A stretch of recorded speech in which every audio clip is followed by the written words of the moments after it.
Good morning everyone. Praise God. എൻ്റെ പേര് മഞ്ജു. ദൈവത്തിൻ്റെ നാമത്തിന് മഹത്വം ഉണ്ടാകട്ടെ. യേശുക്രിസ്തു ഒരു മതം സ്ഥാപിക്കാൻ വേണ്ടി വന്നതല്ല, റിലേഷൻഷിപ്പ് ഉണ്ടാക്കുന്നതിന് വേണ്ടി ബന്ധമാണ് ഉദ്ദേശിക്കുന്നത്, അല്ലെ?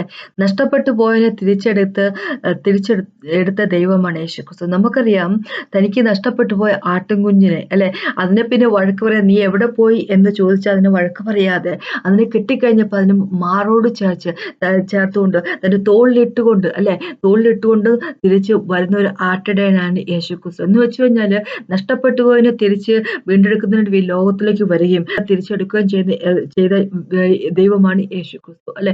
നമ്മളൊക്കെ ഒരു കാലത്ത് എവിടെയൊക്കെയോ ആയിരുന്നു, പാപത്തിന്റെ പിടിയിലായിരുന്നു, പാപത്തിൽ മരിച്ചവരായിരുന്നു. പക്ഷെ അവിടെ നിന്നെല്ലാം നമ്മളെ വീണ്ടെടുത്തുകൊണ്ട് ഇന്ന് ജീവിതത്തിലേക്ക് നമ്മൾ തിരിച്ചു കൊണ്ടുവന്നിരിക്കുകയാണ്. അപ്പൊ യേശുക്രിസ്തു നമ്മൾക്ക് ഒരു മതം തരുന്നതിന് വേണ്ടിയോ മതം സ്ഥാപിക്കുന്നതിന് വേണ്ടിയല്ല വന്നിരിക്കുന്നത്, അല്ലെ? ഇതൊരു സ്നേഹബന്ധമാണ്, അല്ലെ? ആദ്യ സ്നേഹം, അത് നമ്മളുടെ ആദ്യ സ്നേഹം അവന് തന്നെ ഉള്ളതാണ്, അവന് തന്നെ ആയിരിക്കണം, അല്ലെ? കാരണം അവന്റെ ആദ്യ സ്നേഹം, യേശുക്രിസ്തുവിന്റെ സ്നേഹം എന്ന് പറഞ്ഞാൽ നമ്മൾ തന്നെയാണ്. അപ്പോൾ നമ്മളുടെ ആദ്യ സ്നേഹത്തിൽ നിന്ന് വീണു പോവുകയാണെങ്കിൽ അത് ഒരു വലിയൊരു പാപം തന്നെയാണ്. എങ്ങനെയാണ് പാപമാകുന്ന വെച്ച് കഴിഞ്ഞാല്, നമ്മള് യേശുവിനെ സ്നേഹിക്കാൻ മറന്നു പോകുമ്പോൾ, യേശുക്രിസ്തുവിനെ സ്നേഹിക്കാൻ മറന്നു പോകുമ്പോൾ നമ്മൾ നമ്മളെ തന്നെ സ്നേഹിക്കുകയും ഈ ലോകത്തെ സ്നേഹിക്കുകയും പിശാചിന്റെ വഴി കൂടെ നടക്കുകയും ചെയ്യും. അപ്പൊ അങ്ങനെയാകുമ്പോ അവൻ കഷ്ടപ്പെട്ടത് മൊത്തം, അവൻ വേദന അനുഭവിച്ച മൊത്തം, ക്രോസ് ഓഫ് കാൽവരി മരിച്ചത് എല്ലാം നമ്മൾ തള്ളിക്കളയുകയും ചെയ്യുന്നത് അത് വലിയൊരു പാപമാണ്, അല്ലെ? അങ്ങനെ ആണെങ്കിൽ നമ്മൾ പാപത്തിലേക്കാണ് പിന്നെ പോകുന്നെങ്കിൽ നമ്മുടെ നിത്യജീവൻ തന്നെ നമുക്ക് നഷ്ടപ്പെട്ടു പോകും, അല്ലെ? അപ്പൊ അങ്ങനെ ആകരുത് നമ്മൾ എന്നാണ് നമ്മുടെ ദൈവം പറയുന്നത്. അപ്പൊ അതാണ് ഇന്ന് എനിക്ക് പറയാനുള്ളത്. മുമ്പോട്ട് പോകുന്നതിന് മുമ്പായിട്ട് നമുക്കൊന്ന് പ്രാർത്ഥിച്ച ശേഷം സംസാരിക്കാം. കർത്താവ് ഈ സമയത്ത് നന്ദി പറയുന്നത്. കർത്താവ്, പ്രേസ് ആൻഡ് വർഷിപ്പ് യു. കർത്താവെ, അങ്ങനെ പോൽ ദൈവമില്ല. കണ്ണുകളെ തുറന്നതിനായിട്ട് നന്ദി പറയുന്നു കർത്താവെ. ഒരിക്കലും മരിച്ചവരായിരുന്നു ഞങ്ങളെ ഉയർത്തു കൊണ്ടുവന്ന് കർത്താവ് ലോഡ് ഫാദർ ഇന്ന് അങ്ങയോടൊപ്പം തന്നെ ഓമാസ്റ്റുകൾ ഹെവൻലി റിലംസിൽ എത്തിയിരിക്കുന്നതിനായിട്ട് നന്ദി പറയുന്നു. അങ്ങയുടെ ഒരു സ്നേഹം പോലും സ്നേഹം ഒരിക്കൽ പോലും ഇല്ല. Thank you Jesus master. Praise and worship you mighty father. കർത്താവെ, ഞങ്ങളൊന്ന് സംസാരിക്കാൻ നന്ദി പറയുന്നു. എന്നെ കേട്ടുകൊണ്ടിരിക്കുന്ന ഓരോ വ്യക്തികളോർത്ത് പ്രാർത്ഥിക്കുന്നു കർത്താവെ. ഞങ്ങളുടെ ചെവികളെ കർത്താവ് ഷാർപ്പനാക്കണമെന്ന് അപേക്ഷിക്കുന്നു. ഞങ്ങളുടെ കണ്ണുകളെ കർത്താവ് ഷാർപ്പനാക്കുന്ന അപേക്ഷിക്കുന്നു കർത്താവ്. അങ്ങിലേക്ക് നോക്കുന്നതിനും കർത്താവ് അങ്ങ് പറയുന്നത് കേൾക്കുന്നതിനും കർത്താവ് അതനുസരിച്ച് ജീവിക്കുന്നതിനും കർത്താവ് മൈറ്റി മാസ്റ്റർ. അങ്ങ് പറയുന്ന അനുസരിച്ച് ജീവിക്കുമ്പോൾ ഞങ്ങൾ അങ്ങയിൽ അബാഡി ചെയ്യുന്ന വ്യക്തികളാവുന്ന കർത്താവ്. അങ്ങനെ തന്നെ ആയിരിക്കട്ടെ ഞങ്ങളുടെ ജീവിതം കർത്താവെ. പിതാവെ, അങ്ങയുടെ മകനായിട്ട് നന്ദി പറയുന്നു കർത്താവെ. നന്ദി പിതാവ്, ഞങ്ങൾ വീണ്ടെടുത്തതിനായിട്ട്. ഹോളി സ്പിരിറ്റ് ഗോഡ്, നന്ദി പറയുന്നു അങ്ങയോട്. ഞങ്ങളോട് സംസാരിക്കാൻ ഞങ്ങളെ പഠിപ്പിക്കണമേ. അങ്ങയുടെ വഴികള്, യേശുവിന്റെ വചനത്തെ കർത്താവ് ഞങ്ങൾക്ക് പഠിപ്പിച്ചു തന്നെ കർത്താവ്. Thank you so much. യേശുവിന്റെ നാമത്തിൽ ആമേൻ. നമുക്ക് ഇന്ന് വെളിപ്പാടിലേക്ക് പോകാം. വെളിപ്പാടിന്റെ 2ാമത്തെ ചാപ്റ്ററിന്റെ 1 തൊട്ട് 7 വരെയുള്ള വാക്കുകൾ നമുക്കൊന്ന് വായിക്കാം. ഇതിനു മുമ്പ് ഞാനൊരു വീഡിയോ എടുത്തിട്ടുണ്ടായിരുന്നു, അപ്പോൾ കുറച്ച് കാര്യങ്ങൾ വിട്ടുപോയി പറയാൻ. അപ്പോൾ അത് ഒന്ന് കൂട്ടിച്ചേർക്കുന്നതിന് വേണ്ടിയാണ് ഇന്ന് ഈ വീഡിയോ ഇടുന്നത്. അപ്പം വെളിപ്പാടിന്റെ അധ്യായം 2ന്റെ 1 തൊട്ട് 7 വരെയുള്ള വാക്കുകൾ പെട്ടെന്ന് ഇങ്ങനെ ഒന്ന് വാക്കിയത് ഇങ്ങനെയാണ് പറഞ്ഞിരിക്കുന്നത്. എഫേസോസിലെ സഭയുടെ ദൂതന് എഴുതുക. 7 നക്ഷത്രം വലങ്കയിൽ പിടിച്ചുകൊണ്ട് 7 പൊൻനിലവിളക്കുകളുടെ നടുവിൽ നടക്കുന്നവൻ അരുളി ചെയ്യുന്നത്. 7 നിലവിളക്കുകളുടെ നടുവിൽ നടക്കുന്നവൻ എന്ന് പറഞ്ഞാൽ യേശുക്രിസ്തുവിനെ പറ്റിയാണ് പറഞ്ഞിരിക്കുന്നത്. 1ാമത്തെ അധ്യായത്തിലേക്ക് നമുക്കറിയാം, ജോൺ, അല്ലെ, അപ്പോസ്റ്റൽ ജോൺ കാണുന്ന ഒരു വിഷൻ. അവിടെ നിന്നാണല്ലോ ഇതെല്ലാം എഴുതുന്നത്. അപ്പൊ അപ്പോസ്റ്റൽ ജോണോട് പറഞ്ഞിരിക്കുന്നു, ഇത് എഴുതണം, ചർച്ചകൾ കൊടുക്കണം എന്ന് പറഞ്ഞിരിക്കുന്നു. നമുക്കും തരണം, അല്ലെ, നമുക്കും വേണ്ടിയാണ് എഴുതിയിരിക്കുന്നത്. അപ്പൊ ഇത് വായിക്കുന്നവർ അനുഗ്രഹിക്കപ്പെട്ടവരാണ്. അത് വായിച്ച് കേട്ട് അതനുസരിച്ച് നടക്കുന്ന വ്യക്തികൾ അനുഗ്രഹിക്കപ്പെട്ടവരാണ്. അപ്പൊ നമുക്ക് എല്ലാവർക്കും അനുഗ്രഹിക്കപ്പെട്ടവരായിരിക്കണം എന്നാണ് ആഗ്രഹം, അല്ലെ? അനുഗ്രഹം എന്നും ദൈവം ഉദ്ദേശിക്കുന്ന തരത്തിലുള്ള അനുഗ്രഹം നമ്മൾ ലോകത്തിൽ കുറച്ച് കാറും ബംഗ്ലാവും പണവും പദവിയും ഉണ്ടാകുന്ന തരത്തിലുള്ള അനുഗ്രഹത്തെ പറ്റിയല്ല പറഞ്ഞിട്ട്, നമ്മുടെ പാപത്തെ പോത്ത് തന്നുകൊണ്ട്, അല്ലെ, പാപത്തെ ദൈവം മായ്ച്ചു കളയുമ്പോൾ, നമ്മുടെ പാപത്തെ കൗണ്ട് ചെയ്യാതിരിക്കുമ്പോൾ, അല്ലെ, യേശുവിന്റെ ആയിരിക്കുമ്പോൾ അതാണ് ഏറ്റവും വലിയ അനുഗ്രഹം എന്ന് പറഞ്ഞു. നമ്മുടെ ആത്മാവിന് നഷ്ടപ്പെട്ടു പോകാതിരിക്കുന്നതാണ് ഏറ്റവും വലിയ അനുഗ്രഹം. അപ്പൊ ഇത് ദൈവത്തിന്റെ വചനം കേട്ടുകൊണ്ട് അതനുസരിച്ച് നടക്കുമ്പോൾ നമുക്ക് എന്താ പറയണേ, നേടിയെടുക്കാൻ നമ്മുടെ ആത്മാവിനാണ്. അപ്പൊ അതിനെപ്പറ്റിയാണ് ദൈവം പറഞ്ഞിരിക്കുന്നത്, അല്ലെ? അപ്പോ ആ 7 നക്ഷത്രം വലങ്കയിൽ പിടിച്ചുകൊണ്ട് 7 വിളക്കുകൾ നിലവിളക്കുകളുടെ നിലവിളക്കുകളുടെ നടുവിൽ നടക്കുന്നവൻ അരുളി ചെയ്യുന്നു എന്ന് വെച്ചാൽ യേശു ക്രിസ്തു പറയുന്നത്. ഇനി നമുക്ക് കേൾക്കാം യേശു ക്രിസ്തു എന്താണ് പറയുന്നുള്ള കാര്യം. അല്ല, ഇപ്പൊ ഇതേ പറഞ്ഞു രണ്ടാമത്തെ വാക്ക്, ഞാൻ നിന്റെ പ്രവൃത്തിയും പ്രയത്നവും സഹിഷ്ണുതയും കൊള്ളരുതാത്തവരെ നിനക്ക് സഹിച്ചു കൂടാത്തതും അപ്പോസ്തലന്മാരല്ലാതിരിക്കാൻ നിങ്ങൾ അപ്പോസ്തലന്മാർ എന്ന് പറയുന്നവരെ നീ പരീക്ഷിച്ചു കള്ളന്മാർ എന്ന് കണ്ടതും നിനക്ക് സഹിഷ്ണുതയുള്ളതും എന്റെ നാമനിമിത്തം നീ സഹിച്ചതും തളർന്നു പോകാത്തതും ഞാൻ അറിയുന്നു. എങ്കിലും നിന്റെ ആദ്യ സ്നേഹം വിട്ടുകളഞ്ഞു എന്നൊരു കുറ്റം നിന്നെക്കുറിച്ച് പറയുവാനുണ്ട്. നീ എന്നിൽ നിന്ന് വീണിരിക്കുന്നു എന്ന് ഓർത്ത് മാനസാന്തരപ്പെട്ടു ആദ്യത്തെ പ്രവൃത്തി ചെയ്യുക. അല്ല, ഞാൻ വരികയോ നീ മാനസാന്തരപ്പെടാഞ്ഞ നിന്റെ നിലവിളക്ക് അതിന്റെ നിലയിൽ നിന്നു നീക്കുകയും ചെയ്യും. എങ്കിലും നിക്കോലാവ്യരുടെ നടപ്പോ നീ പകയ്ക്കുന്നു എന്നൊരു നന്മ നിനക്കുണ്ട്. അതു ഞാനും പകയ്ക്കുന്നു. ആത്മാവും സഭകളോട് പറഞ്ഞതുപോലെ എന്തെന്ന് ചെവിയുള്ളവ കേൾക്കട്ടെ. ജയിക്കുന്നവന് ഞാൻ ദൈവത്തിന്റെ പരദേശയിൽ ഉള്ള ജീവവൃക്ഷത്തിന്റെ ഫലം തിന്മാൻ കൊടുക്കും. അപ്പൊ ഇവിടെ നമുക്കറിയാം 7 സഭകൾക്ക് ദൈവം ജോൺ വഴി എഴുതുന്നുണ്ട്. 7 സഭകളില് വലിയ കുഴപ്പമില്ലാത്ത സഭ എന്ന് പറഞ്ഞ 2 സഭകളുണ്ടായിരുന്നു. സ്മിർന സഭയെ പറ്റി ദൈവത്തിന് കുറ്റങ്ങളൊന്നും പറയാനുണ്ടായിരുന്നില്ല. ഫിലാഡൽഫിയ സഭയെ പറ്റി കുറ്റങ്ങളൊന്നും ദൈവം പറയുന്നില്ല. ബാക്കി എല്ലാ സഭകളെ പറ്റി ദൈവം എന്താ പറയണേ, കുറ്റമായിട്ടല്ല പറയുന്നത്, അവരെ തിരുത്തുന്നതിന് വേണ്ടി അല്ലെ. നമ്മുടെ ദൈവം നമ്മളെ കുറ്റപ്പെടുത്തുന്നവനല്ല, നമ്മളെ തിരിച്ച് യേശുവിലേക്ക് കൊണ്ടുവരിക എന്നുള്ളൊരു മനസ്സുള്ള ദൈവമാണ് അല്ലെ. നമ്മളെ കുറ്റപ്പെടുത്തണമായിരുന്നെങ്കിൽ യേശു ഈ ലോകത്തിലേക്ക് വരേണ്ട കാര്യമില്ല. കുറ്റമായിട്ടല്ല പറയുന്നത്. അപ്പൊ ആദ്യം തന്നെ നോക്കി ഇവിടെ ദൈവം അവര് ചെയ്യുന്ന നല്ല പ്രവർത്തികളെയെല്ലാം അപ്രീഷിയേറ്റ് ചെയ്തുകൊണ്ടാണ് സംസാരിക്കുക. അതിനുശേഷം 4ാമത്തെ വാക്ക് പറയുക. അപ്പൊ രണ്ടും മൂന്നും വാക്കുകൾ ഇങ്ങനെ പറഞ്ഞിരിക്കുന്ന അവർക്ക് എഫേഷ്യൻ ചർച്ചിന്റെ ഒരു കാര്യം, അവർ വളരെയധികം ദൈവത്തിന് വേണ്ടി സഹിക്കുകയും ക്ഷമിക്കുകയും എന്താ പറയാ ദൈവത്തിന് വേണ്ടി വർക്ക് ചെയ്യുന്ന ആൾക്കാരെന്ന് അവർക്ക് ടോളറൻസ് ലെവല്, ഈവിളിലേക്കുള്ള അല്ലെ തിന്മയിലേക്കുള്ള ടോളറൻസ് ലെവലൊക്കെ അവർക്ക് വളരെ കുറവുള്ള ആൾക്കാരായിരുന്നു. എന്ന് വെച്ചാൽ ടോളറേറ്റ് ചെയ്യാത്ത വ്യക്തികളായിരുന്നു തിന്മയെ.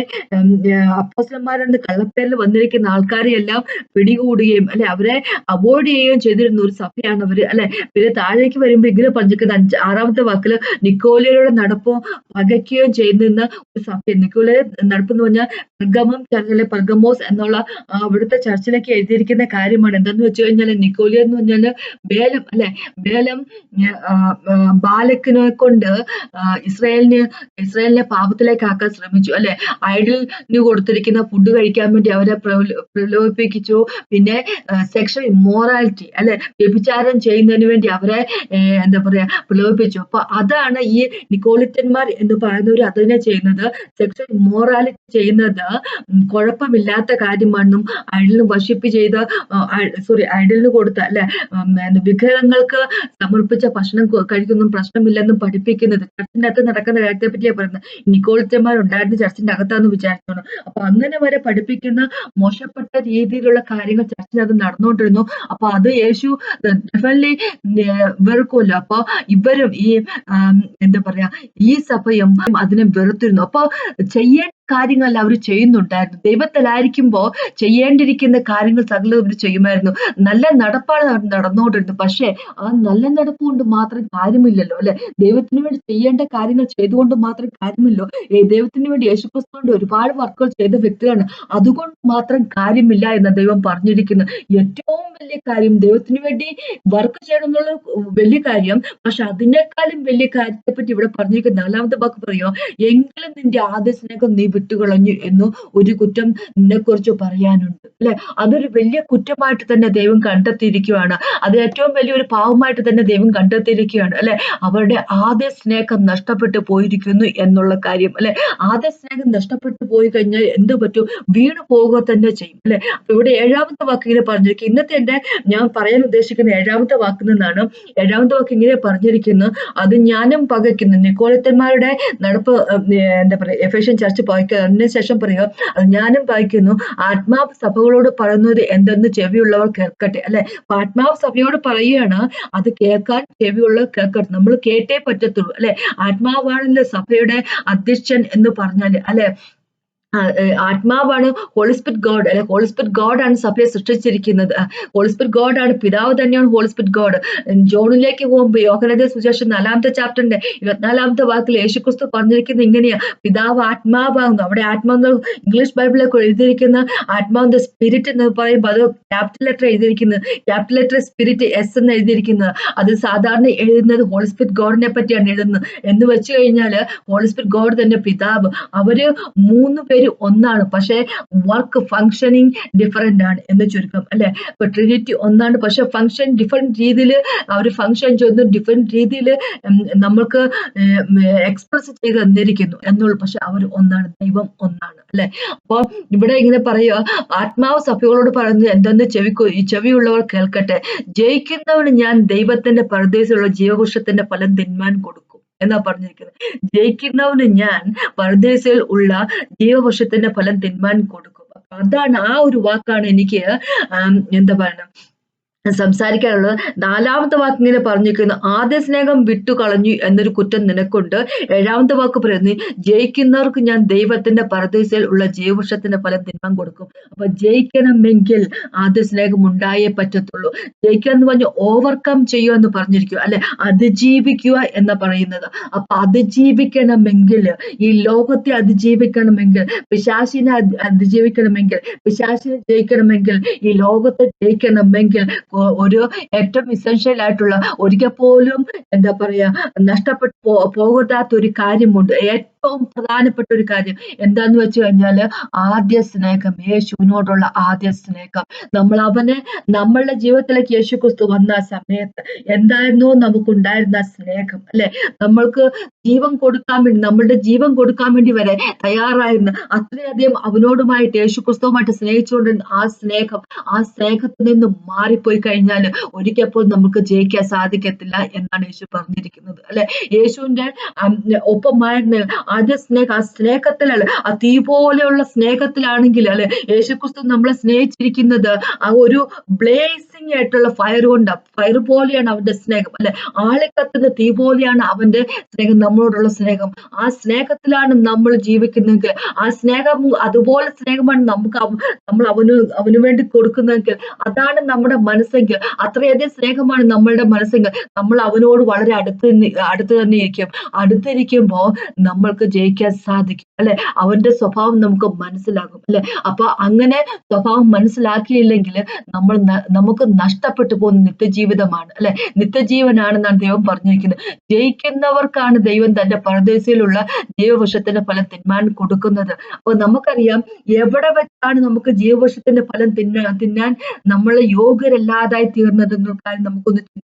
ഉൽപ്പത്തിയിലേക്ക് പോകുമ്പോ, അല്ലെ, 1 തൊട്ട് 3 വരെയുള്ള ചാപ്റ്ററുകൾ ഒന്ന് വായിക്കണമെന്ന് തന്നെ നിങ്ങളോട് അപേക്ഷിക്കാൻ സമയമുള്ള സമയത്ത് 1 തൊട്ട് ജനസിസിന്റെ 1 തൊട്ട് 3 വരെയുള്ള ചാപ്റ്ററുകൾ ഒന്ന് വായിക്കുക. എസ്പെഷ്യലി 2-ാമത്തെ ചാപ്റ്റർ, അല്ലെ, 2-ാമത്തെ ചാപ്റ്റർ 3-ാമത്തെ ചാപ്റ്റർ ഒന്ന് വായിക്കുക. അപ്പം നമുക്കറിയാം, ഉൽപ്പത്തിയില് 3-ാമത്തെ ചാപ്റ്ററിലേക്ക് വരുമ്പോ, അപ്പൊ 2-ാമത്തെ ചാപ്റ്ററിൽ ദൈവം ആദത്തെയും ഈവിനെയും എല്ലാം ആദത്തെയും ഹവ്വായിനെയും എല്ലാം സൃഷ്ടിക്കുന്നു, അല്ലെ. ആദത്തോട് 2-ാമത്തെ ചാപ്റ്റർ ദൈവം പറഞ്ഞിരിക്കുന്ന കാര്യമാണ്, നീ ഈ വൃക്ഷത്തിന്റെ ഫലം കഴിക്കരുത്, അല്ലെ. ആ വൃക്ഷത്തിന്റെ ഫലം കഴിക്കരുതെന്ന് ദൈവം ഓൾറെഡി പറഞ്ഞു കഴിഞ്ഞിരിക്കുന്ന കാര്യമാണ്. ആ സമയത്ത് ഹവ്വയെ, ഈവിനെ ദൈവം സൃഷ്ടിച്ചിട്ട് പോലുമില്ല. അപ്പൊ ആദം വഴിയാണല്ലോ അവള് മനസ്സിലാക്കിയിരിക്കുന്നത്, അല്ലെ. അപ്പോ നമുക്കറിയാം, 3-ാമത്തെ ചാപ്റ്ററിലേക്ക് പോകുമ്പോ പിശാച്, അല്ലെ, പാമ്പിലേക്ക് വന്നിട്ട്, പിശാച് എന്ന് പറയുമ്പോ സ്പിരിറ്റ് ആണല്ലോ, അല്ലെ. നമുക്കറിയാം, ഒരു ഫോളൻ ആയിട്ടുള്ള മാലാഖയാണ്. അത് പാമ്പിലേക്ക് പ്രവേശിച്ചിട്ട് അവൻ വന്ന് സംസാരിക്കുകയാണ്, അല്ലെ. അപ്പൊ ഇവിടെ ഒരു കാര്യം പറയട്ടെ, സ്ത്രീയോട് വന്ന് സംസാരിക്കുമ്പോ സ്ത്രീക്ക് അത് പാമ്പ് സംസാരിക്കുന്നൊന്നും അത്രയ്ക്ക് ഒരു എന്താ പറയുക, ഒരു അത്ഭുതകരമായിട്ടുള്ള കാര്യമായിട്ടൊന്നും ഉള്ളതായിട്ട് തോന്നുന്നില്ല, അല്ലെ. ഇവിടെ ഇങ്ങനെയല്ലേ പറഞ്ഞേക്കുന്നത്, യഹോവയായ ദൈവം, 1-ാമത്തെ വാക്ക് പറയും ഉൽപ്പത്തിന്റെ 3-ന്റെ 1, യഹോവയായ ദൈവം ഉണ്ടാക്കിയ എല്ലാ കാട്ടു ജന്തുക്കളെക്കാളും പാമ്പ് കൗശലമേറിയതായിരുന്നു. അത് സ്ത്രീയോട്, തോട്ടത്തിലെ യാതൊരു വൃക്ഷത്തിന്റെ ഫലവും നിങ്ങൾ തിന്നരുതെന്ന് ദൈവം വാസ്തവമായി കൽപ്പിച്ചിട്ടുണ്ടോ എന്ന് ചോദിച്ചു. സ്ത്രീ പാമ്പിനോട്, തോട്ടത്തിലെ വൃക്ഷങ്ങളുടെ ഫലം ഞങ്ങൾക്ക് തിന്നാം, എന്നാൽ നിങ്ങൾ മരിക്കാതിരിക്കേണ്ടത് തോട്ടത്തിന്റെ നടുവിലുള്ള വൃക്ഷത്തിന്റെ ഫലം തിന്നരുത്, തൊടുകയും എന്ന് ദൈവം കൽപ്പിച്ചിട്ടുണ്ട് എന്ന് പറഞ്ഞു, അല്ലെ. അപ്പൊ നമുക്ക് എല്ലാവർക്കും അറിയാവുന്ന കാര്യമാണ്. ഇവിടെ പാമ്പ് വന്ന് സംസാരിക്കുമ്പോ ഈ ലേഡിക്ക് പാമ്പ് സംസാരിക്കുമോ എന്നുള്ള ഒരു രീതിയൊന്നും അതെങ്ങനെ സംഭവിക്കും എന്നുള്ള കാര്യത്തൊന്നും അതിനെപ്പറ്റി ഒരു വണ്ടറൊന്നും അടിക്കുന്ന കാര്യമില്ല അല്ലെ. അവര് എന്തുകൊണ്ടാണ് അങ്ങനെയൊന്നും അങ്ങനെയൊന്നും ഇല്ലല്ലോ. അപ്പൊ അത് ഒരുപക്ഷെ ആ ഒരു സമയത്ത് അങ്ങനെ ആയിരുന്നിരിക്കണം അല്ലെ, നമുക്ക് അറിഞ്ഞുകൂടാ. എനിവേ ഈ സ്ത്രീയോട് വന്ന് സംസാരിക്കുന്നു. സ്ത്രീയോട് വന്ന് സംസാരിക്കുമ്പോ ഈവിനോട് വന്ന് സംസാരിക്കുമ്പോ അവര് ആവശ്യമില്ലാത്ത കോൺവെർസേഷന് പോകുന്നു. ആവശ്യമില്ലാത്ത കോൺവെർസേഷന് പോയത് കൊണ്ട് അല്ലെ, നമുക്കറിയാം പാമ്പ് സ്ത്രീയോട് 4ാമത്തെ വാക്ക് പറയുന്നത്, പാമ്പ് സ്ത്രീയോട് നിങ്ങൾ മരിക്കില്ല നിശ്ചയം, അത് തിന്നുന്ന നാളിൽ നിങ്ങളുടെ കണ്ണു തുറക്കുകയും നിങ്ങൾ നന്മ തിന്മകളെ അറിയുന്നവരായി ദൈവത്തെ പോലെ ആകുകയും ചെയ്യും എന്ന് ദൈവം അറിയുന്നു എന്ന് പറഞ്ഞു. അപ്പോ ഇവിടെ ഈ സ്ത്രീയെ പാമ്പ് അല്ലെ, പാമ്പല്ല പിശാച് പറ്റിക്കുമ്പോ അവര് അതിന് വഴങ്ങി കൊടുക്കുന്നു. അതിന്റെ ഫലമായിട്ട് എന്ത് പറ്റി നമുക്കറിയാം. 22 വാക്ക് അല്ലെ, 22ാമത്തെ വാക്കോട്ട് ഇങ്ങനെ വായിക്കുകയാണ്. ഇങ്ങനെ പറഞ്ഞിരിക്കുന്നു, യഹോവയായ ദൈവം മനുഷ്യൻ നന്മ തിന്മകളെ അറിയാൻ തക്കവണ്ണം നമ്മൾ ഒരുത്തനെ പോലെ ആയിത്തീർന്നിരിക്കുന്നു. അറിയുവാൻ തക്കവണ്ണം നമ്മൾ ഒരുത്തനെ പോലെ ആയിത്തീർന്നിരിക്കുന്നു. ഇപ്പോൾ അവൻ കൈ നീട്ടി ജീവവൃക്ഷത്തിന്റെ ഫലം കൂടി പറിച്ചു തിന്ന് എന്നേക്കും ജീവിക്കാൻ സംഗതി വരുത്തരുത് എന്ന് കൽപ്പിച്ചു. അപ്പോ അവൻ നന്മ തിന്മകളെ അറിയാൻ തക്കവണ്ണം പ്രാപ്തൻ ആയിരിക്കുന്നു എന്നത് ഇവിടെ ദൈവം പറഞ്ഞിരിക്കുക. അപ്പൊ അതിലെന്താണ് തെറ്റെന്ന് നമ്മളൊന്ന് വിചാരിക്കും അല്ലെ. നന്മ തിന്മകളെ അറിയുന്നത് നല്ല കാര്യമില്ല. പിന്നെ എന്തുകൊണ്ടാണ് ദൈവം അങ്ങനെ ഒരു സ്റ്റാൻഡ് എടുത്തത്? അല്ല, ഇപ്പൊ ഇവിടെ ഇങ്ങനെ പറഞ്ഞിരിക്കുന്നത്, ജീവവൃക്ഷത്തിന്റെ അല്ലെ, ഈ മനുഷ്യർക്ക് നന്മ തിന്മകളെ മനസ്സിലാക്കാൻ അതിനുള്ള പ്രാപ്തി വന്നതുകൊണ്ട് ഇനി ഒരു ജീവവൃക്ഷത്തിന്റെ ഫലം കൂടെ കഴിച്ചിട്ട് നിത്യതയിൽ ജീവിക്കരുത്, ഇങ്ങനെ നിത്യതയിൽ ജീവിക്കുന്നതല്ല, നിത്യമായിട്ട് ജീവിച്ചു പോകരുത് ഉള്ളത് കൊണ്ട് ദൈവം അവരെ തോട്ടത്തിൽ നിന്ന് പുറത്താക്കുന്നു. അപ്പൊ ഇവിടെ വെച്ചാണ് ഉൽപ്പത്തിന് 3 വെച്ചാണ് ഈഡനിൽ അല്ലെ, ഗാർഡൻ ഓഫ് ഈഡനിൽ വെച്ചാണ് നമ്മൾക്ക് ആ ജീവന്റെ വൃക്ഷത്തിലേക്ക് ഉള്ള ഒരു പ്രവേശനം, ജീവന്റെ വൃക്ഷത്തെ എന്താ പറയുക, ആക്സസ് ചെയ്യാൻ ഉള്ള ഒരു അനുമതി നഷ്ടപ്പെട്ടു പോയിരിക്കുന്നത് അല്ലെ. അപ്പോ ഇതിലേക്ക് നേരത്തെ പറഞ്ഞു വന്നതിന്റെ കാര്യത്തിലേക്ക് തിരിച്ചു പോകുന്നതിന് മുമ്പ് പറയട്ടെ. ഇപ്പോ ഒരു കാര്യം മനസ്സിലാക്കുക, നമുക്കറിയാം ആദവും ഈവും അന്ന് ദൈവം അവരെ ആക്കി വെച്ചിരിക്കുന്ന ഏഡൻ തോട്ടം എന്ന് പറഞ്ഞു, ഈഡൻ അല്ലെ, ഗാർഡൻ ഓഫ് ഈഡൻ എന്ന് പറഞ്ഞാല് അവിടുത്തെ പ്രത്യേകത എന്താണ്? എല്ലാം സുലഭമായിട്ട് കിട്ടുന്ന സ്ഥലം അല്ലെ. ദൈവം ഒരു തോട്ടം സൃഷ്ടിക്കുന്നു ഈഡൻ എന്ന ലാൻഡില്. അവിടെ ഈ സൃഷ്ടിച്ച മനുഷ്യനെ ദൈവം അവിടെ ആക്കുന്നു. വർക്ക് എന്ന് പറഞ്ഞു കഴിഞ്ഞാൽ ആ തോട്ടത്തെ ഒന്ന് മെയിൻറ്റെയിൻ ചെയ്തുകൊണ്ട് പോകുന്നുള്ള വർക്ക് മാത്രമേ ഉള്ളൂ. എല്ലാം സുഭിക്ഷമായിട്ട് കിട്ടുന്നു. അതിനേക്കാൾ ഉപരിയായിട്ട് ദൈവത്തിന്റെ പ്രസൻസ് ഉള്ള സ്ഥലം, ദൈവം മനുഷ്യനെ കാണുന്ന സ്ഥലം, മനുഷ്യരും ദൈവവും തമ്മിൽ മീറ്റ് ചെയ്യുന്ന സ്ഥലം, ദൈവത്തിന്റെ പെർഫെക്റ്റ് പ്രസൻസ് ഉള്ള സ്ഥലം അല്ലെ, ഗ്ലോറി ഉണ്ടായിരുന്ന സ്ഥലം, ഗ്ലോറി കൊണ്ട് ഇവര് കവചം പോലെ, ഇവര് വസ്ത്രം പോലെ ധരിച്ചിരുന്ന ഒരു സ്ഥലം, അതായിരുന്നു പറുദീസ എന്ന് ഈഡൻ തോട്ടത്തെ പറ്റി പറയുന്ന പറുദീസ തന്നെയായിരുന്നു എന്നാണ് പറഞ്ഞിരിക്കുന്നത് അല്ലെ. അപ്പൊ ഈ ഏദൻ തോട്ടം അങ്ങനെ ഉള്ളൊരു സ്ഥലമായിരുന്നു അല്ലെ. അവിടെ അപ്പൊ നമുക്കറിയാം ദൈവവുമായിട്ട് അവര് എല്ലാ ദിവസവും ഒരുപക്ഷെ കൂടി കാണുമായിരുന്നു. ദൈവത്തിന്റെ പ്രസൻസ് ഉണ്ടായിരുന്നു അല്ലെ. എല്ലാം നന്മ മാത്രമായിരുന്നു അല്ലെ. എല്ലാം ഗ്ലോറിയസ് ആയിരുന്നു. അവർ ഇങ്ങനെ എല്ലാം നന്മ മാത്രമായിരുന്നു എന്ന് നേരത്തെ ഞാൻ പറഞ്ഞു വന്ന പോയിന്റിലേക്ക് വരുക. അവർക്ക് തിന്മ എന്തെന്ന് അറിയത്തില്ലായിരുന്നു. അവർക്ക് തിന്മ എന്തെന്നുള്ളൊരു കാര്യം അവർക്ക് അറിയത്തില്ല. അവർക്ക് നന്മയെ പറ്റി മാത്രമേ അറിയത്തുണ്ടായിരുന്നുള്ളൂ അല്ലെ. അപ്പൊ അവിടെ അവര് മെയിൻറ്റെയിൻ ചെയ്യേണ്ടി ഇരുന്നത് ദൈവവുമായിട്ടുള്ള റിലേഷൻഷിപ്പ് ആയിരുന്നെങ്കിൽ അവരുടെ ഫസ്റ്റ് ലവിൽ നിന്ന് എങ്ങനെയോ അവര് വീണു പോയിരുന്നു. അതല്ല വാസ്തവം അല്ലെ. അവർക്ക് സ്നേഹം ഉണ്ടായിരുന്നായിരിക്കും ദൈവത്തോട്, തീർച്ചയായിട്ടും ദൈവത്തോട് സ്നേഹം ഉണ്ടായിരുന്നായിരിക്കും അല്ലെ. കാരണം വെച്ചാൽ ദൈവം ഒരിക്കൽ പോലും സ്നേഹമില്ലാത്ത ഒരു കാര്യത്തെ, ചത്തതിനെയോ അല്ലെ കൊള്ളരുതാത്തതിനെയോ ഒരിക്കൽ പോലും ദൈവം സൃഷ്ടിക്കത്തില്ല അല്ലെ. അപ്പോ ദൈവം അവരോട് സൃഷ്ടിച്ച സമയത്ത്, ആടത്തെ ഈവിനെ സൃഷ്ടിച്ച സമയത്ത് ആദവും ഈവും ദൈവവുമായിട്ടുള്ള ഒരു നല്ല നടപ്പുണ്ടായിരുന്ന ആ കാലത്ത് ദൈവത്തോട് അവർക്ക് സ്നേഹം ഉണ്ടായിരുന്നു. പക്ഷെ എവിടെയോ വെച്ച് അവർക്ക് സ്നേഹം നഷ്ടപ്പെട്ടു പോയി, ദൈവത്തോടുള്ള സ്നേഹം നഷ്ടപ്പെട്ടു പോയി. അതുകൊണ്ടാണല്ലോ ദൈവം നോന്ന് പറഞ്ഞ കാര്യത്തെ അല്ലെ, ദൈവം ഒരിക്കൽ പോലും ചെയ്യരുത കാര്യത്തെ ഈസി ആയിട്ട് അവർക്ക് മറികടക്കാൻ സാധിച്ചു. എങ്ങനെയെന്ന് വെച്ച് കഴിഞ്ഞാൽ ദൈവത്തോടുള്ള അടുപ്പം അവർക്ക് നഷ്ടപ്പെട്ടു പോയിരുന്നു. ദൈവത്തിന്റെ പ്രസൻസിൽ നിൽക്കുമ്പോൾ അവർക്ക് നഷ്ടപ്പെട്ടു പോയി. അല്ലെ? ഒന്ന് ഓർത്ത് നോക്ക്. പീറ്ററിനെ പറ്റി ഒന്ന് ഓർത്ത് നോക്ക്. പീറ്റർ യേശുക്രിസ്തുവുമായിട്ട് ഏറ്റവും അടുപ്പത്തിലായിരുന്നപ്പോ 3 വർഷം അല്ല ഒരുമിച്ച് ഒരേ ഒരുമിച്ച് അവര് നടക്കുകയും ഇരിക്കുകയും ഉണ്ണുകയും എല്ലാം ചെയ്തുകൊണ്ടിരുന്ന വ്യക്തി പീറ്ററിന് വളരെ ഈസി ആയിട്ട് യേശുക്രിസ്തു തള്ളിക്കളയാൻ പറ്റി അല്ലെ? എന്ന് വെച്ച് കഴിഞ്ഞാല് മനസ്സിന്റെ ഉള്ളില് നമുക്ക് ദൈവത്തിന് എന്താ പറയുക, നമ്മള് ശരീരം കൊണ്ട് ഏറ്റവും അടുത്ത് നിൽക്കുമ്പോഴും മനസ്സിന്റെ ഉള്ളിൽ നിന്ന് ദൈവത്തിനുള്ള ആ സ്ഥാനം നമുക്ക് നഷ്ടപ്പെടുത്തി കളയാൻ സാധിക്കും അല്ലെ? നമ്മുടെ ഉള്ളിന്റെ ഉള്ളിൽ നിന്ന് ദൈവത്തിനുള്ള ആ സ്ഥാനം, നേരത്തെ ഉണ്ടായിരുന്ന സ്ഥാനം ഒരുപക്ഷെ നമുക്ക് നഷ്ടപ്പെട്ടു പോകാൻ നഷ്ടപ്പെടുത്തി കളയാൻ സാധിക്കുക തന്നെ ചെയ്യും അല്ലെ? അതുപോലെ ഒരു കാര്യമായിരിക്കുമല്ലോ ഇവിടെ ഗാർഡൻ ഓഫ് ഈഡനിൽ വെച്ച് നടന്ന ഈഡൻ ഈ ഏദൻ തോട്ടത്തെ വെച്ച് നടന്നിരിക്കുന്ന കാര്യം. ഇവർ എന്നും യേശുവുമായിട്ട് അല്ലെ, എന്നും ദൈവവുമായിട്ട് വളരെയധികം അടുപ്പത്ത് നിന്നുകൊണ്ട് പക്ഷെ ആ ദൈവത്തിന്റെ ആ അടുപ്പം, ദൈവത്തിന്റെ ആ പ്രസൻസ് അത് കീപ്പ് ചെയ്യാൻ അവർക്ക് അല്ലെ, അവരുടെ ജീവിതത്തിൽ മെയിൻറ്റെയിൻ ചെയ്യാൻ സാധിക്കാതെ അവര് എങ്ങനെയോ എന്താ പറയാ ഫെമിലിയാരിറ്റി വന്നല്ലേ, എന്നും കണ്ടുകൊണ്ടിരിക്കുന്ന ഒരു കാര്യം, എന്നും കൂടെ ഇരിക്കുന്ന അല്ലെ ദൈവം ഉണ്ട് കൂടെ. അതുകൊണ്ട് ഇനിയിപ്പോ ഒട്ടും കഷ്ടപ്പെടേണ്ട കാര്യമില്ല. ദൈവത്തോടുള്ള ആ സ്നേഹം ഒന്ന് മെയിൻറ്റെയിൻ ചെയ്തുകൊണ്ട് പോകേണ്ട കാര്യം വലിയ കഷ്ടപ്പെടേണ്ട കാര്യമൊന്നുമില്ല എന്ന് അവരിങ്ങനെ ഒരുപക്ഷെ ഈസി ആയിട്ട് എടുത്തിട്ടുണ്ടായിരിക്കാം. അങ്ങനെ അവർ ഈസി ആയിട്ട് എടുത്തപ്പോ അവരുടെ ജീവിതത്തിൽ നിന്ന് ദൈവത്തോടുണ്ടായിരുന്ന ആ ഫസ്റ്റ് ലവ് നഷ്ടപ്പെട്ടു പോയി. അതുകൊണ്ടാണ് വളരെ ഈസി ആയിട്ട് എന്താ പറയാ ഈവിനെ സൈറ്റന് വന്ന് കബളിപ്പിക്കാൻ സാധിച്ചത്. പക്ഷെ അതോടൊപ്പം തന്നെ ഒരു കാര്യം മനസ്സിലാക്കുക, ഇംഗ്ലീഷ് ബൈബിളിൽ ഇങ്ങനെ പറഞ്ഞിരിക്കുന്നത് അവളെ തന്നെയല്ല കബളിപ്പിച്ചിരിക്കുന്നത്. എന്ന് വെച്ച് കഴിഞ്ഞാല് ആ സമയത്ത് ആദവും അവരുടെ ഒപ്പം ഉണ്ടായിരുന്നു അല്ലെ? എങ്ങനെ 6ാമത്തെ വാക്ക്, ആ വൃക്ഷഫലം തിന്നാൻ നല്ലതും കാണാൻ ഭംഗിയുള്ളതും ജ്ഞാനം പ്രാപിപ്പിക്കാൻ കാമ്യം എന്നും സ്ത്രീ കണ്ടു ഫലം പറിച്ചു തിന്നുകയും ഭർത്താവിന് കൊടുത്തു അവനും തിന്നു. അപ്പൊ ഭർത്താവിന് കൊടുക്കുകയും അവൻ തിന്നു വെച്ച് കഴിഞ്ഞാല് ഇംഗ്ലീഷ് ബൈബിളിലേക്ക് വരുമ്പോ ഇങ്ങനെ പറഞ്ഞിരിക്കുന്ന കാര്യം ഇങ്ങനെയാ, ഭർത്താവ് തന്റെ കൂടെ ഉണ്ടായിരുന്ന ഭർത്താവിന് കൊടുത്തു എന്നാ പറഞ്ഞിരിക്കുന്നത്. എന്ന് വെച്ചാൽ ഭർത്താവും കൂടെ അടുത്ത് തന്നെ ഉണ്ടായിരുന്നു. അപ്പൊ നമ്മൾ ചിലപ്പോ ഇങ്ങനെ വായിക്കുമ്പോ വിചാരിച്ചായിരിക്കും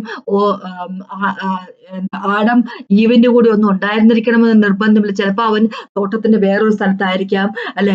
ഈവ് പാമ്പോട്ട് സംസാരിച്ചുകൊണ്ട് നിൽക്കുന്ന സമയത്ത് ചിലപ്പം ആഡം കൂടെ ഉണ്ടായിരിക്കണമെന്ന് നിർബന്ധമില്ലെന്ന്. പക്ഷെ ഇംഗ്ലീഷ് വേർഷനിലേക്ക് പോകുമ്പോൾ ഇങ്ങനെ പറഞ്ഞിരിക്കുന്നത്, ഈവ് അവളുടെ കൂടെ ഉണ്ടായിരുന്ന ഹസ്ബൻഡിന് കൊടുത്തു എന്നാ പറഞ്ഞിരിക്കുന്നത്. എന്ന് വെച്ചാൽ ആ സമയത്ത് പാമ്പ് ഈവിനെ വന്ന് കബളിപ്പിക്കുന്ന സമയത്ത്, ടെംപ്റ്റ് ചെയ്യുന്ന സമയത്ത് ആഡം കൂടെ ഉണ്ടായിരുന്നു ചുരുക്കം. എന്ന് വെച്ച് കഴിഞ്ഞാൽ ഇവർക്ക് ദൈവവുമായിട്ടുള്ള അടുപ്പം എങ്ങനെയോ നഷ്ടപ്പെട്ടു പോയിരുന്നു.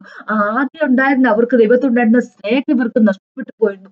അതുകൊണ്ടാണ് ഈസി ആയിട്ട് ഇവർക്ക് വീണു പോകാൻ സാധിച്ചതിന്റെ കാര്യം. ഒരു കാര്യം കൂടെ ഞാൻ ഇവിടെ പറയട്ടെ. 6ാമത്തെ വാക്കൊന്ന് വായിച്ചു നോക്കുക. ഉൽപ്പത്തിന്റെ 3ന്റെ 6ാമത്തെ വാക്ക് 6ഉം 7ഉം വാക്യം ഇങ്ങനെയാണ്. ഉൽപ്പത്തിന്റെ 3ന്റെ 6ഉം 7ഉം ആ വൃക്ഷഫലം തിന്നാൻ നല്ലതും കാണാൻ ഭംഗിയുള്ളതും ജ്ഞാനം പ്രാപിക്കാൻ കാമ്യം എന്ന് സ്ത്രീ കണ്ട് ഫലം പറിച്ചു തിന്നു ഭർത്താവിനും കൊടുത്തു അവനും തിന്നു. ഉടനെ ഇരുവരുടെയും കണ്ണു തുറന്നു തങ്ങൾ നഗ്നരെന്ന് അറിഞ്ഞു. അത്തിയില കൂട്ടി തുന്നി തങ്ങൾക്ക് അരയാട ഉണ്ടാക്കി. അപ്പോ 6ാമത്തെ വാക്ക്, ആ വൃക്ഷഫലം തിന്നാൻ നല്ലതും കാണാൻ ഭംഗിയുള്ളതെന്നും ജ്ഞാനം പ്രാപിക്കാൻ കാമ്യമെന്ന സ്ത്രീ കണ്ടു ഫലം പറിച്ചു തിന്നു ഭർത്താവിന് കൊടുത്തു. അപ്പൊ ഈ വേറൊരു കാര്യം പറയാം. ഉൽപ്പത്തിന്റെ 2ലേക്ക് പോകുമ്പോ ഇങ്ങനെയാ 9ാമത്തെ വാക്ക്, 8ഉം 9ഉം വാക്കുകൾ ഇങ്ങനെ പറഞ്ഞിരിക്കുന്നത്. അനന്തരം ഉൽപ്പത്തിന്റെ 2ന്റെ 8, 9 ഇങ്ങനെ പറഞ്ഞിരിക്കുന്നത്, അനന്തരം യഹോവയായ ദൈവം കിഴക്ക് ഏദനിൽ ഒരു തോട്ടം ഉണ്ടാക്കി താൻ മനുഷ്യനെ അവിടെ ആക്കി. കാണാൻ ഭംഗിയുള്ളതും തിന്മാൻ നല്ല ഫലമുള്ളതുമായ ഓരോ വൃക്ഷവും തോട്ടത്തിന്റെ നടുവിൽ ജീവവൃക്ഷവും നന്മ തിന്മകളെ കുറിച്ചുള്ള അറിവിന്റെ വൃക്ഷവും യഹോവയായ ദൈവം നിലത്തു നിന്നു മുളപ്പിച്ചു. അപ്പൊ യഹോവയായ ദൈവം നിലത്തു നിന്ന് മുളപ്പിച്ച് സൃഷ്ടിച്ചെടുത്തിരിക്കുന്ന സകല വൃക്ഷങ്ങള് കാണാൻ ഭംഗിയുള്ളതും, 9ാമത്തെ വാക്ക്, കാണാൻ ഭംഗിയുള്ളതും തിന്നാൻ നല്ല ഫലമുള്ളതും ആയിരുന്നു. അല്ലെ? ദൈവം ഒന്നും വെറുതെ പൊട്ടയായിട്ടുള്ളതൊന്നും അല്ല ഉണ്ടാക്കിയിരുന്നത്. അത് ആ തോട്ടത്തിലെ സകല വൃക്ഷങ്ങള് കാണുവാൻ ഭംഗിയുള്ളതും തിന്നാൻ നല്ല ഫലമുള്ളതും ആയിരുന്നു ചുരുക്കം. എന്ന് വെച്ച് കഴിഞ്ഞാല് ഞാനെന്താ പറയാൻ ഉദ്ദേശിച്ചെന്ന് വെച്ച് കഴിഞ്ഞാല് ഈ ആടവും ഈവും ആ തോട്ടത്തിൽ കൂടെ നടന്നപ്പോഴെല്ലാം അവിടെ ഉണ്ടായിരുന്ന വൃക്ഷങ്ങളെല്ലാം കാണാൻ നന്മ കാണാൻ ഭംഗിയുള്ളതും നല്ല ഫലം കായ്ക്കുന്ന വൃക്ഷങ്ങൾ തന്നെയാണ് ദൈവം അവിടെ ഉണ്ടാക്കി വെച്ചിരുന്നത്. പക്ഷെ അവര് കണ്ടില്ല എന്ന് ചുരുക്കം. അല്ലെ? ദൈവം നമ്മളോട് പറഞ്ഞൊരു കാര്യമുണ്ട്. എന്റെ ജനം നശിച്ചു പോകുന്ന അറിവില്ലാഴിക കൊണ്ട്. അല്ലെ? എന്തുകൊണ്ടാണ് ഈ ഈവിന് ഇത് കണ്ടെത്താൻ, ഈ സ്ത്രീക്ക് ഇത് കണ്ടെത്താൻ സാധിക്കാതിരുന്നത്? ദൈവം സൃഷ്ടിച്ച തന്റെ കണ്ണിന്റെ മുമ്പിൽ ഉണ്ടായിരുന്ന കാര്യം അവൾ എന്തുകൊണ്ട് കണ്ടില്ല? എന്തുകൊണ്ടാണ് ഉൽപ്പത്തിന്റെ 3 വരുമ്പോ 6-ാമത്തെ വാക്കിൽ ഇവിടെ പറയുന്നത് ഈ വൃക്ഷഫലം തിന്നാൻ നല്ലതും കാണുവാൻ ഭംഗിയുള്ളതും ജ്ഞാനം പ്രാപിക്കാൻ കാമ്യം എന്ന് സ്ത്രീ കണ്ടു എന്ന് പറഞ്ഞേക്കുക. ഫലം പറിച്ചു തിന്നു. ഇത് പിശാച് പറയുമ്പോഴാണ് ഇവര് കാണുന്നത്. കാണുവാൻ നല്ലതാണല്ലോ ഈ വൃക്ഷങ്ങൾ എന്നൊക്കെ പറയുന്നത് പിശാച് പറയുമ്പോഴാണ്. തിന്നാൻ നല്ലതാണല്ലോ എന്ന് പിശാച് പറയുമ്പോഴാണ് ഇവരിത് കാണുന്നത്. ഇതിനു മുമ്പിൽ അവര് ജീവിച്ചുകൊണ്ടിരുന്ന തോട്ടത്തിന്റെ അകത്തുണ്ടായിരുന്ന സകല വൃക്ഷങ്ങളും കാണാൻ നല്ലതായിരുന്നു, നല്ല ഫലങ്ങളും ഉള്ളതായിരുന്നു. അല്ലെ? എന്ന് വെച്ച് കഴിഞ്ഞാൽ ഒരു കാര്യം നമ്മൾ മനസ്സിലാക്കി. ഇവിടെ ഞാൻ പറയുന്നത് എന്താ ഉദ്ദേശിക്കുന്നത് വെച്ച് കഴിഞ്ഞാല് റെവലേഷൻസ് അല്ലെ, വെളിപ്പാടുകൾ കിട്ടുന്നത്, കണ്ണ് തുറക്കുന്നതും കാണാൻ സാധിക്കുന്നതും വെളിപ്പാടുകൾ നമുക്ക് കിട്ടുന്നത് യേശുവിന്റെ ഒപ്പമായിരിക്കുമ്പോഴാണ്. അല്ലെ? യേശു ചെയ്തതിനെ പറ്റി അവൻ എന്താണ് ചെയ്യുന്നുള്ള കാര്യം, ക്രോസ് ഓഫ് കാൽവരി അവൻ എന്താണ് നമുക്ക് ചെയ്ത് തന്നിരിക്കുന്നുള്ള കാര്യം നമ്മൾക്ക് മനസ്സിലാകണമെങ്കിൽ നമ്മൾ അവനോടൊപ്പമായിരിക്കണം. അല്ലെ? അവന്റെ കൂടെ ആയിരിക്കണം. നമ്മുടെ ആദ്യ സ്നേഹത്തിലായിരിക്കുമ്പോഴാണ്, ആദ്യ സ്നേഹത്തിൽ കൂടുതൽ കൊണ്ട് നമ്മൾ അവനോട് ഒട്ടു നിൽക്കുമ്പോഴാണ് അവൻ എന്താണ് ചെയ്യുന്നുള്ള കാര്യം നമുക്ക് ഓരോ ദിവസവും വെളിപ്പെടുത്തി അവൻ തന്നുകൊണ്ടിരിക്കുന്നത്. ബൈബിൾ വായിക്കുമ്പോൾ നമുക്ക് വെളിപ്പെടുത്തി തന്നുകൊണ്ടിരിക്കുന്നത്. നമ്മൾ ആദ്യ സ്നേഹത്തിൽ നിന്ന് വീണു പോയിട്ടുണ്ടെങ്കിൽ നമ്മൾ ബൈബിൾ വായിക്കാൻ നമ്മൾ കുറവ് വരുത്തുമ്പോ, പ്രാർത്ഥിക്കാൻ കുറവ് വരുത്തുമ്പോ ദൈവത്തിന് ബൈബിളിൽ നിന്ന് നമുക്ക് കാര്യങ്ങൾ വെളിപ്പെടുത്തി തരാൻ സാധിക്കത്തില്ല. അല്ലെ? അപ്പൊ ഇതുപോലെയായി തീരും. അല്ലെ? പിശാച് വന്ന് ഓരോ കാര്യങ്ങൾ ചെയ്യുമ്പോഴേ ഉള്ളൂ നമുക്ക് അറിയാൻ പറ്റുള്ളൂ. ഓ ദൈവമേ, ഇതൊക്കെ അല്ലെ ഇങ്ങനെയാണോ കാര്യങ്ങൾ എന്ന് അവന്റെ വലയിലായി കഴിയുമ്പോഴേ നമുക്ക് കാര്യം പിടുത്തം കിട്ടത്തുള്ളൂ. അല്ലെ? അയ്യോ, ഇങ്ങനെ കാര്യങ്ങൾ ബൈബിൾ എഴുതി വെച്ചിട്ടുണ്ടല്ലോ, ഞാനിത് വിശ്വസിച്ചില്ലല്ലോ എന്നുള്ള കാര്യം നമുക്ക് മനസ്സിലാവുന്ന പിശാചിന്റെ പിടിയിലായി കഴിയുമ്പോഴേ ഉള്ളൂ. അല്ലെ? അപ്പോ ഒന്ന് വിചാരിച്ചു നോക്ക്, ഇവളുടെ കണ്ണ് തുറന്നത് ഇപ്പോഴാണെന്ന് ചുരുക്കം. അത് നടന്ന സമയത്ത് ഇവർക്ക് മനസ്സിലായിട്ടുണ്ടായിരുന്നില്ല. എന്ന് വെച്ചാൽ ദൈവത്തിൽ നിന്ന് ഇവർ വീണു പോയിരുന്നു. ദൈവം പറഞ്ഞു കൊടുക്കുന്ന കാര്യങ്ങൾ അല്ലെങ്കിൽ ദൈവം ചെയ്തതെന്ന് മനസ്സിലാക്കാൻ ഇവർക്ക് കഴിയാത്ത രീതിയിൽ അവരുടെ കണ്ണ് കുരുടായി പോയിരുന്നു. അവർ ദൈവത്തിൽ നിന്ന് അകലത്തിൽ ആയി പോയിരുന്നു എന്ന് ചുരുക്കം. അല്ലെ? അപ്പോ അങ്ങനെ ആകരുത് നമ്മൾ എന്നാ പറഞ്ഞിരിക്കുന്നത്. ദൈവം പറഞ്ഞിരിക്കുന്നത് തന്റെ ജനം നശിച്ചു പോന്നു അറിവില്ലാഴിയെ കൊണ്ട്. അങ്ങനെ അറിവില്ലാത്ത ഒരു കാര്യമാണ് ഇവിടെ നടന്നത്. അല്ലെ? അറിവില്ലാഴിക എങ്ങനെയാണ് വന്നത്? അവര് ദൈവത്തിൽ നിന്ന് അകലത്തിലായി കഴിഞ്ഞപ്പോഴാണ് അറിവില്ലാഴിക വന്നത്. ഒരു കാര്യം കൂടെ പറയട്ടെ. ഇവിടെ നേരത്തെ ദൈവം പറഞ്ഞല്ലോ, ഈ നന്മ തിന്മകളെ അറിയാൻ എന്താ പറയാ അവർക്ക് അതിനുള്ള കഴിവ് കിട്ടി എന്ന് പറയുമ്പോൾ നല്ലതല്ലേ എന്ന് ചോദിക്കുമ്പോ ഒരു കാര്യം മനസ്സിലാക്കുക. ദൈവം പറയുന്നു നന്മ തിന്മകളെ മനസ്സിലാക്കാൻ. അപ്പൊ അവിടെ ആ നന്മ തിന്മ എന്നുള്ള വാക്കിൽ നിന്ന് തന്നെ പറയട്ടെ, നേരത്തെ ഇവർക്ക് അറിയാവുന്നത് നന്മയെ പറ്റി മാത്രമായിരുന്നു. എന്ന് വെച്ച് കഴിഞ്ഞാല് ഇവര് വീണു പോകുന്നതിന് മുമ്പ് പാപം ഉണ്ടായിരുന്നില്ല. അല്ലെ? പാപം തിന്മ എന്തെന്നുള്ള കാര്യം ഉണ്ടായിരുന്നില്ല. അപ്പോ നേരത്തെ ഇവർക്ക് അറിയാമായിരുന്നത് നന്മയെ പറ്റി മാത്രമാണ്. അല്ലെ? നമുക്കറിയാം ആദവും ഈവും നേരത്തെയും നേരത്തെയും നഗ്നരായിരുന്നു. ഇവര് വീണു പോകുന്നതിന് മുമ്പേ ഇവര് നഗ്നരായിരുന്നു. പക്ഷെ അവർക്കതൊരു കാര്യമായിട്ട് അന്ന് തോന്നിയില്ല. കാര്യം എന്താന്ന് വെച്ച് കഴിഞ്ഞാല് ആ ദൈവത്തിന്റെ പ്രസൻസിലായിരുന്നപ്പോ ദൈവത്തിന്റെ മുഖത്തേക്കായിരുന്നു അവരെ കണ്ണ്, അവരിലേക്കായിരുന്നില്ല കണ്ണ്. അല്ലെ? അവരിലേക്ക് കണ്ണ് വന്നപ്പോഴാണ് അവരെ തന്നെ അവർക്ക് മനസ്സിലായത്. അവർ ഞങ്ങൾ നഗ്നരാണെന്നുള്ള കാര്യം മനസ്സിലായത്. നേരത്തെ ദൈവത്തിന്റെ മുഖത്തേക്കായിരുന്നു കണ്ണ്. അല്ലെ? ദൈവത്തിന്റെ ഗ്ലോറിയിലായിരുന്നു അവരുണ്ടായിരുന്നത്. ദൈവമായിട്ട് അവർ വളരെയധികം സ്നേഹത്തിലായിരുന്നു, ദൈവത്തിന്റെ അടുത്തായിരുന്നു നിന്നിരുന്നത്. അപ്പൊ നമ്മുടെ ശരീരം എങ്ങനെയാന്നുള്ള കാര്യം അല്ലെങ്കിൽ നമ്മുടെ ഈ ലോകത്തിന്റെ കാര്യങ്ങള്, ലോകത്തിന്റെ കാര്യത്തെ പറ്റി പറയട്ടെ, ലോകത്തിന്റെ കാര്യം എന്താണെന്നുള്ള കാര്യം കാര്യം നമ്മൾ മറന്നുപോകും യേശുവിന്റെ മുഖത്താണ് നമ്മുടെ കണ്ണെങ്കിൽ അല്ലെ. അതായിരുന്നു ആടവും ഈവിന്റെയും അവസ്ഥ. നേരത്തെ അവന്റെ മുഖത്തായിരുന്നു കണ്ണ്, അവന്റെ ഒപ്പമായിരുന്നു അവർ. ഇവർ നഗ്നരാന്നുള്ള കാര്യം മനസ്സിലായില്ല. അന്ന് അവർക്ക് അറിയാവുന്ന നന്മ മാത്രമായിരുന്നു അല്ലെ. തങ്ങള് നഗ്നരാണെന്ന് അങ്ങോട്ടും ഇങ്ങോട്ടും നോക്കുമ്പോ അയ്യേ എന്നൊരു തോന്നല് അവർക്ക് ഉണ്ടായിരുന്നില്ല. കാര്യം എന്ന് വെച്ചാല് അവർക്ക് തിന്മ എന്തെന്ന് അറിയത്തില്ലായിരുന്നു അല്ലെ. എന്നും അക്സെപ്റ്റ് ചെയ്യാനുള്ള നന്മ അവർക്കുണ്ടായിരുന്നു. പരസ്പരം എന്താ പറയണേ, പഴി ചാരാത്തവരായിരുന്നു. കുറ്റം കയറി കഴിഞ്ഞപ്പോ അങ്ങോട്ടും ഇങ്ങോട്ടും പഴി ചാരാൻ തുടങ്ങി അല്ലെ. കുറ്റം തെറ്റ് ജീവിതത്തിലേക്ക് വന്നു കഴിഞ്ഞപ്പോ, പാപം വന്നു കഴിഞ്ഞപ്പോൾ എന്താ പറയാ, താങ്കൾ നഗ്നരാണെന്ന് അവർക്ക് കാണാൻ മനസ്സിലായി അല്ലെ. അന്ന് അവർക്ക് നഷ്ടപ്പെട്ടു പോയ നന്മയാണ് അല്ലെ. ഇപ്പോ നന്മയേതെന്ന് തിന്മയെന്ന് അവർക്ക് തിരിച്ചറിയാം അല്ലെ. പാപമേതെന്ന് അവർക്ക് തിരിച്ചറിയാൻ പറ്റും അല്ലെ. അവർക്ക് അവരുടെ ജീവിതത്തിലേക്ക് ആ തിന്മ എന്നുള്ള ഒരു കാര്യം കൂടെ വന്നുപോയി. അതുകൊണ്ടാണ് ദൈവം പറഞ്ഞിരിക്കുന്നത്, ഇനി ഈ തിന്മ ചെയ്യാനുള്ള ഒരു കഴിവും വെച്ചോണ്ട് ഇവര് ഇത്രയും കാലാകാലങ്ങൾ അല്ലെ ജീവിതം മൊത്തം അവർ ജീവിച്ചുകൊണ്ടിരുന്നു കഴിഞ്ഞാല് അത് ശരിയാവുന്ന കാര്യമല്ല. നേരത്തെ അവർക്ക് നന്മ ഉണ്ടായിരുന്നുള്ളൂ. അതുകൊണ്ട് ആ ഗ്ലോറിയസ് ആയിട്ടുള്ള ലെവല് അത് അതായിരുന്നു. അപ്പൊ അവിടെ അങ്ങനെ ആയിരിക്കുമ്പോ ജീവിക്കുന്നതിന് വേണ്ടിയാണ് അല്ലെ ദൈവം ജീവന്റെ എന്താ പറയാ വൃക്ഷം അവിടെ വെച്ചിരുന്നത്. അപ്പോ നമുക്കറിയാം യേശുക്രിസ്തുവിനെ രക്ഷകനായിട്ട് നമ്മൾ സ്വീകരിച്ചപ്പോൾ നമ്മൾക്ക് ദൈവം തിരിച്ചു തന്നിരിക്കുക എന്താന്ന് വെച്ച് കഴിഞ്ഞാല്, അന്ന് ഏദൻ തോട്ടത്തിൽ വെച്ച് നമുക്ക് നഷ്ടപ്പെട്ടു പോയിരിക്കുന്ന ആ ഗ്ലോറി നമുക്ക് തിരിച്ചു തരികയും ആ ജീവന്റെ എന്താ പറയാ ഫലത്തിൽ അല്ലെ, ജീവന്റെ വൃക്ഷത്തിലെ ഫലത്തിൽ നിന്ന് കഴിക്കാൻ ഉള്ള അവകാശം നമുക്ക് തിരിച്ചു ചെയ്തിരിക്കുന്നത്. അത് ദൈവം തരുന്ന ആർക്കാന്ന് വെച്ച് കഴിഞ്ഞാൽ യേശുവിലായിരിക്കുന്ന വ്യക്തികൾക്ക്. വീണു പോകുന്ന വ്യക്തികൾ ആകരുത് എന്നാ പറഞ്ഞിരിക്കുന്നത്. വീണു പോയ വ്യക്തികൾക്ക് ദൈവം തരുന്നില്ല. അപ്പൊ ജയിക്കുന്നവർക്ക് ദൈവം തിരിച്ചു തരുന്നു എന്നാ ദൈവം പറഞ്ഞത്. ജയിക്കുന്നവർ, ദയാളികൾ ആകുന്നവർ അല്ലെ, അവർക്ക് ആ ജീവന്റെ വൃക്ഷത്തിൽ നിന്ന് കഴിക്കാനുള്ള അവകാശം ദൈവം തരും എന്ന് വെച്ച് കഴിഞ്ഞാല്, അന്ന് ആടത്തിന് ഈവനും ഈഡനിൽ വെച്ച് അല്ലെ, ഏദൻ തോട്ടത്തിൽ വെച്ച് നഷ്ടപ്പെട്ടു പോയ ആ ഗ്ലോറിയസ് ആയിട്ടുള്ള ലൈഫ്, നന്മ മാത്രം ചെയ്യാൻ കഴിവുള്ള ആ ഒരു ലൈഫ് നമുക്ക് തിരിച്ച് യേശുക്രിസ്തുവിലായിരിക്കുമ്പോൾ ദൈവം തിരിച്ചു തരുക. അപ്പൊ ഒരു കാര്യം മനസ്സിലാക്കുക, യേശുക്രിസ്തു തന്നെയാണ് എന്താ പറഞ്ഞ ഏടം തോട്ടം എന്ന് പറഞ്ഞത് അല്ലെ. പറുദീസ എന്ന് പറയുന്നത് യേശുക്രിസ്തു തന്നെയാണ്. യേശുവിലുള്ള ജീവിതത്തെ പറ്റിയാണ് ദൈവം പറഞ്ഞിരിക്കുന്നത്. അവര് യേശുവിലായിരുന്നു ചുരുക്കം അല്ലെ. അപ്പൊ ഇനി അങ്ങ് പറഞ്ഞു പോകുമ്പോ ഒരുപാട് വീഡിയോ വലിയ ലെങ്തി ആയി പോകും. അപ്പൊ ഒരു കാര്യം കൂടെ പറയട്ടെ, അവര് യേശുവിലായിരുന്നു. യേശുവിൽ നിന്നാണ് അവര് താഴെ വീണ് പോയിരിക്കുന്നത് അല്ലെ. അവർക്ക് നഷ്ടപ്പെട്ടു പോയത് ജീവവൃക്ഷത്തിൽ നിന്ന് കഴിക്കാനുള്ള ആ ഒരു അവകാശം തിരിച്ച് യേശുവിലേക്ക് വരുമ്പോ ദൈവം തരുന്നു. യേശുവിൽ നിലനിൽക്കുന്ന ആൾക്കാർക്ക് തരുന്നു. അപ്പൊ അതിനെപ്പറ്റിയാണ് എനിക്ക് പറയാനുള്ളത് അല്ലെ. നമ്മൾ നിത്യജീവൻ നഷ്ടപ്പെട്ടു പോകുന്ന തരത്തിലുള്ള ഒരു പ്രശ്നത്തിന് പരിപാടിക്ക് നമ്മൾ പോകാതിരിക്കുക, അവരിലായിരിക്കുക, അവനുമായിട്ട് സ്നേഹത്തിലായിരിക്കുക. അതാണ് എനിക്ക് പറയാനുള്ളത്. അപ്പൊ അതുകൊണ്ട് ഞാൻ നിർത്തുവാണ്. ദൈവത്തിനകത്ത് ഭാഗത്തോണ്ട് നമുക്കൊന്ന് പ്രാർത്ഥിച്ചുകൊണ്ട് നിർത്താം. കർത്താവ് സമയത്ത് നന്ദി പറയുന്നു. കർത്താവ് താങ്ക് യു ജീസസ് മാസ്റ്റർ. അങ്ങനെ പോലും ദൈവമില്ല. നന്ദി പിതാവ്. കർത്താവ് ഞങ്ങളെ പഠിപ്പിക്കാൻ നന്ദി പറയുന്നു, ഞങ്ങളോട് സംസാരിക്കാൻ നന്ദി പറയുന്നു. കർത്താവെ അങ്ങയുടെ മഹിമയിൽ നിൽക്കാൾ കൃപ ഞങ്ങൾക്ക് തരുന്ന അപേക്ഷിക്കുന്നു. എന്നെ കേട്ടുകൊണ്ടിരിക്കുന്ന ഓരോ വ്യക്തികളോട് പ്രാർത്ഥിക്കുന്നു, അനുഗ്രഹിക്കുന്ന അപേക്ഷിക്കുന്നു. യേശുവിൻ നാമത്തിൽ ആമേൻ. കേട്ട നന്ദി. ദൈവത്തിനകത്ത് ഭാഗത്തോണ്ടാണ്.